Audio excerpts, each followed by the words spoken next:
Olá, meu amigo e amiga. Estamos começando mais uma semana aqui no nosso Portal do José, que já começou com muitas polêmicas que irei reverberar aqui com vocês, irei analisar e trazer fatos muito importantes para a gente ter uma melhor visão do que está acontecendo, numa semana que, antes de mais nada, eu desejo que seja muito boa, que seja ótima para você. E eu tenho certeza que será, porque eu sei que se você está aqui, é porque você acredita que é possível a gente fazer alguma coisa para melhorar o nosso país e melhorar o mundo. É muito importante a gente sempre ter algum tipo de utopia, a gente ter motivações. E nesse ano de 2026, temos muitas motivações, né? Que é de continuar com o processo civilizatório aqui no Brasil para erradicar os nossos principais problemas, que hoje estão aí no foco de muitas discussões, mas o foco está meio fora de ajuste, né? É muito importante aqui trazer algumas reflexões, algumas informações muito importantes para a gente pontuar esse debate que está muito oportuno. O debate, obviamente, do que eu estou falando é provocado aí pelo Luciano Huck. Isso tem coisas muito importantes que não estão sendo observadas por quase ninguém aqui nas redes sociais. Bom, vou entrar nesses temas, mas antes é fundamental convidar você que chegou agora ao nosso portal, ainda não nos conhecia, para que, em primeiro lugar, você se inscreva aqui conosco e venha participar aqui das nossas discussões, participe sempre do nosso chat, compartilhe os nossos vídeos, dê seu joinha, mande seu comentário e sempre leia o primeiro comentário aqui do nosso portal, na seção de comentários, porque eu sempre coloco ali os links do nosso canal de cortes, o nosso clube de membros e também do abaixo assinado, que é muito importante que você participe também, você compartilhe ao máximo, tá bom? Eu tenho falado muito sobre esse abaixo assinado porque ele tem a ver com o que nós faremos desse ano de 2026. A participação de todo mundo é fundamental para a gente enfrentar as coisas que nós estamos enfrentando aqui no Brasil, né? Então você aqui é muito bem-vindo e muito bem-vindo. Bom, entrando para os temas aqui. Gente, eu tinha separado esse editorial do jornalão, o Globo, porque nesse domingão eles fizeram o seguinte, o editorial de página inteira. Lula não encontra limite em sua gastança eleitoreira.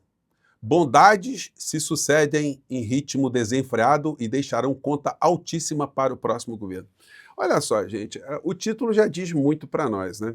Lula não encontra limite em sua gastança eleitoreira. Então, olha só, o Lula estaria fazendo uma gastança visando eleição. Mas gastança com quem? Com o povo brasileiro. E aí é o seguinte, o Globo ainda não descobriu que numa democracia o governante precisa que o povo vote nele, ou vote nas suas políticas, nas suas metas, no que ele está pensando para a nação? O que eles pensam? Eles acham que tem que massacrar o povo para se ter ali uma conta, né, um equilíbrio fiscal, números que sejam positivos e o povo passando fome? Pois bem, a gente pode ver isso aqui no texto deles, né? Vou pegar só alguns trechinhos. A obsessão do governo em distribuir bondades para melhorar a popularidade do presidente Luiz Inácio Lula da Silva até as eleições começou no ano passado e não parece ter fim. Basta acompanhar a sucessão de programas ou medidas de objetivo nitidamente eleitoreiro anunciadas em ritmo cada dia mais frenético. Olha só, gente, por que eles chamam de medidas eleitoreiras? Porque o eleitor, ele se sente contemplado, ele vê a sua vida melhorando, e aí, no momento eleitoral, ele faz a sua opção, se ele quer aquilo ou se ele não quer aquilo.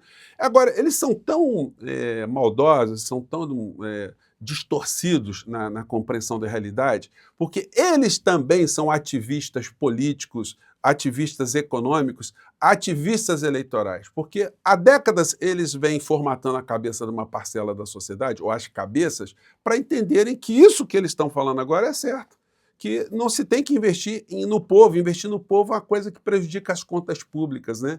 E num processo eleitoral, é óbvio que toda medida que vise atingir um cidadão, ela tem esse reflexo. Ou vocês acham também, o jornal O Globo, que medidas visando atingir o mercado financeiro, os rentistas, também não seriam medidas eleitoreiras para agradarem esse setor? Então, entre fazer medidas eleitoreiras para esse setor e fazer medidas eleitoreiras para o povo, na democracia é assim que o jogo funciona. Não gostaram, sentam, deitam na cama e vão chorar, não é? Aí continua aqui. Todos os governos costumam ampliar gastos às vésperas das eleições, mas Lula parece não ter limite. Em novembro, o governo sancionou a isenção de imposto de renda para quem ganha até R$ 5.000. mensais. Nossa, isso é um negócio tenebroso, né? Beneficiou essa faixa do povo brasileiro. Em 12 de março, voltou a carga, eliminando impostos federais sobre a importação e venda de diesel, usando a guerra do Oriente Médio como pretexto. Mas a guerra no Oriente Médio está acontecendo. O petróleo subiu. Se a gente não tivesse um governo, o governo permitiria, ou a realidade econômica permitiria, que o preço do diesel tivesse sido dobrado aqui no nosso país, prejudicando a economia de todas as pessoas que são de carne e osso. O caminhoneiro, o transportador, o comerciante, os supermercados, os preços nas gôndolas, o cidadão consumidor na reta final dessa história, na linha final dessa história. Mas aí eles ficaram muito tristes, né? Menos de 2 semanas depois, retomou o Plano Brasil Soberano com crédito barato do BNDES a empresas exportadoras. Gente, qual é o pecado nisso? De você estimular a exportação para que a produção interna aumente o nível de emprego, aumente o nível de renda interna. Então, essa gente, eles querem que o governo governe para eles, para andar de cima. Essa que é a questão, né? Mostrando estar disposto a agradar diferentes perfis de eleitor, em abril lançou um novo pacote com isenção de combustíveis e ampliou em 20 bilhões os recursos do programa habitacional Minha Casa Minha Vida, estendendo o foco à classe média. Qual é o problema de se tentar ajudar a classe média a ter a sua casa própria? Estimulando a construção civil, gerando mais empregos. Gente, são distorções umas atrás das outras, né? E no final, o que eles fazem sempre, o editorial foi gigantesco, né? Mas só metendo a lenha. Ou seja, o governo não tem que gastar nada, tem que juntar muito dinheiro, deixar o povo passando fome, o povo sem comprar casa, o povo sem sonho, o povo sem perspectiva, o povo sem educação, o povo sem saúde, para que no final do exercício o gráfico aponte que está no azul, né? Aí eles vão fazer editoriais maravilhosos, porque estando no azul, quem é que ganha?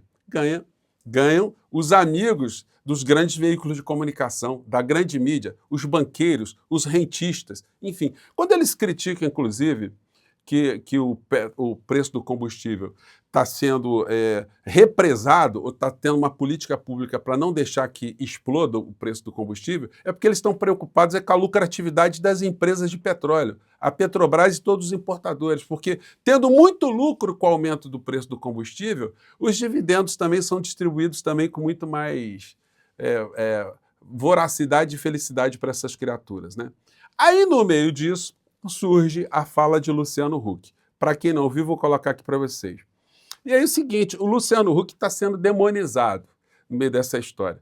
Mas quando você demoniza a pessoa e você não leva em consideração o que ele está dizendo, ou você não avança no que foi colocado, foi despertado pelo que ele falou, a gente acaba ficando também num círculo vicioso. Então, quero jogar aqui para vocês algumas reflexões a partir dessa fala aqui. Vamos ver o que ele falou, se você ainda não viu. Senhor do Bonfim tem 56% da sua economia no Bolsa Família. O que acontece? Você não gera nenhum tipo de estímulo para que as famílias queiram sair do...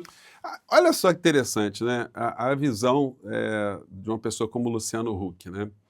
Você não gera nenhuma perspectiva de saída. Você quem, cara pálida? Luciano Huck, quem é que gera perspectiva numa sociedade de emprego, de perspectiva de crescimento, se não o governo como indutor de políticas públicas?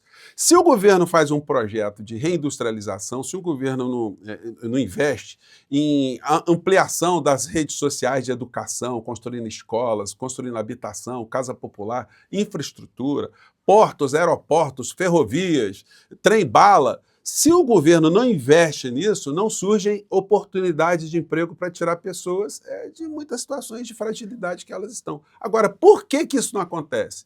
Porque as pessoas com quem você está conectado, Luciano Huck, defendem que o Estado seja mínimo, que o Estado não faça isso. Vocês defendem que as contas fiquem lá em cima para beneficiar quem? Quem investe na ciranda financeira. Vocês não questionam o Brasil ter pago ano passado 1 trilhão e 100 bilhões de reais de juros da dívida. Vocês não atacam o fato do Banco Central, que vocês sempre quiseram que tivesse autonomia, agora está extorquindo o povo brasileiro, atrofiando a economia com juros de quase 15% ao ano. Então, gente, quando ele fala assim, de uma forma muito abstrata, né, que tem que se criar alguma coisa, o que tem que ser criado é que a gente tem que discutir. Então, estou achando oportuna a fala de Luciano Huck, mas oportuna no sentido de estar motivando o debate. Agora, nós do campo progressista, se a gente ficar só demonizando o cara e não entrar também numa discussão das causas que fazem com que haja uma parcela da sociedade gigantesca que necessite de programas sociais, aí a gente acaba também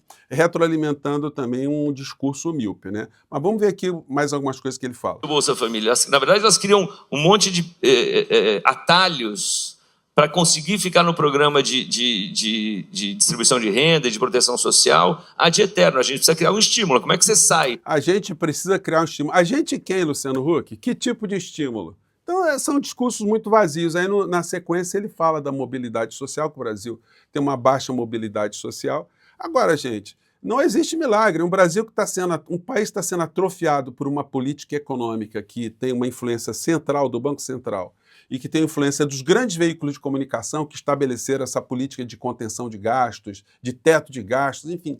Isso faz que o nosso país fique patinando, que a gente fique com abismos sociais no Brasil, precisando de apoio do Estado, né? Eu acho que quem está aí na batalha no cotidiano tem que levantar essas questões todas aí para colocar os debates num ponto mais racional. Porque essa fala de Luciano Huck, ela não se diferencia, por exemplo, da fala do pessoal da extrema-direita, que está atacando o Luciano Huck também, né? Você pega o que o Flávio Rachadinha fala coisa muito parecida. Família, eu vou fazer igual fez o presidente Bolsonaro. Como é que o atual governo faz? Eles mantêm as pessoas dependentes do Bolsa Família. Como é que o Bolsonaro fazia e a gente tem que voltar? O Bolsonaro foi um exemplo gigantesco aí de ascensão social, das pessoas saírem do Bolsa Família. O cara inteligente, esse tal de Bolsonaro, né? Paulo Guedes, então ele foi um cara espetacular, né? Gente, eu estou falando assim com essa ironia, porque isso aqui é um criminoso, né? Isso aqui é um criminoso que hoje deu uma saída do Brasil, foi para os Estados Unidos, está dizendo que ia encontrar com Trump. Eu estou aí colocando que isso aí é mais uma bravata para ele não ficar dando entrevista. A gente vai colocar aqui mais um trechinho do que está acontecendo, mas vai lá. A fazer, Ratinho, ele dava uma porta de saída, falava assim, ó, se você arrumar um emprego, você que está no Bolsa Família, se você arrumar um emprego, você vai ficar mais... Arrumar emprego aonde, o criminoso, o bandido? Gente, eu tenho que falar essas coisas, né? Que é um bandido político, né? Tem que dar uma porta de saúde. É lá numa cidade do interior do nosso país, de qualquer região, você vai fazer o quê? Vai chegar, meu amigo, olha, arruma um emprego aí, sai buscando emprego, se não há indução de atividade econômica no país, que o país está atrofiado. Então, gente, está vindo a calhar esse tipo de debate provocado por essa fala do Luciano Huck. O Flávio Rachadinha foi para os Estados Unidos, mas não quer falar nada. Ele está saindo daqui porque, enfim, ele está ficando... Senador, só uma pergunta, senador. Não, qual é a sua expectativa? sem entrevista. Senador, qual é a sua expectativa para esse... O cara é candidato à presidência da República e não quer dar entrevista, né? Aqui é o Luciano Huck também, né? Enfim, ele critica os programas sociais, a gente tem que falar isso, né? Mas ele foi beneficiado de um programa social para beneficiar a elite. O Huck usou um empréstimo de 17 milhões e 700 mil reais no BNDES para comprar jatinho. Tem coisas que o Luciano Huck tem que ficar atento também, como, por exemplo, não fazer propaganda de bet, né? Fez propaganda de bet, né? Que ferra o trabalhador, que ele está falando aí que está dependente de Bolsa Família. MGM, uma das marcas que mais entende de diversão e entretenimento no mundo, shows, hotéis, cassinos. E como o leão da MGM entende de diversão, ele trouxe este momento para o Domingão. E aí é o seguinte, né? Tá fazendo a propaganda de bet e ainda dá prêmiozinho para as pessoas. A gente tem muita coisa aí para a gente falar, né? Eu queria falar mais uma vez aqui do Dudu Bananinha dizendo que, olha, não tem que mostrar contrato do filme. É a família Picareta, né? Que, enfim, está toda hora lá no Bahrein e a gente tem que descobrir o que esses caras estão fazendo lá. Então, eu espero ter dado algumas contribuições aí para jogar foco sobre os problemas principais para a gente sair dessa questão pessoal de demonizar a figura de Luciano Huck sem prestar atenção nas causas das necessidades de programas sociais no Brasil. Eu fico por aqui, mais tarde a gente volta, tá bom, gente? Um grande abraço, não esqueça sempre de olhar o nosso primeiro comentário, tá legal? Tchau!